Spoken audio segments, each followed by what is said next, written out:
বিশ্বনবী পাগলের মতো একবার হাউজে কাসারে যাবেন, একবার সিরাতে যাবেন, একবার পুলসিরাতের দিকে, একবার হাউজে কাউসারের দিকে পাগলের মতো দৌড়াতে থাকবেন।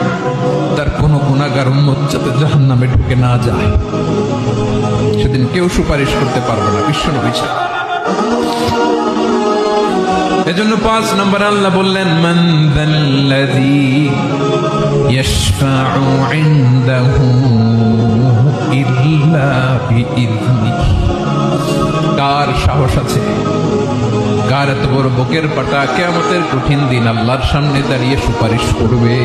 কারো ক্ষমতা, কারো ক্ষমতা নাই। বিশ্বনবী সেদিন সিজদায় পড়ে উম্মতের জন্য কাঁদবেন, সবাই কাঁদবে, নফসি নফসি, আল্লাহ আমারে বাঁচাও, আল্লাহ আমারে বাঁচাও। বিশ্বনবী বলবেন, উম্মতি উম্মতি। বিশ্বনবী আমার জন্য কাঁদবেন, আপনার জন্য কাঁদবেন, আমাদের জন্য সেদিন কেঁদে কেঁদে জাহান্নামের দরজায় দাঁড়িয়ে আমাদেরকে টেনে টেনে জান্নাতে ঢুকাবেন। এজন্য এই বিশ্বনবীর ভালোবাসা যেন আমাদের হৃদয়ে ভরপুর থাকে। আমার ভাইয়েরা, প্রতি শুক্রবার বিশ্বনবীর উপরে বেশি বেশি যেন আমরা দুরূদ পড়ি। আমরা যখন বিশ্বনবীর সালাম দেই, দুরূদ পড়ি,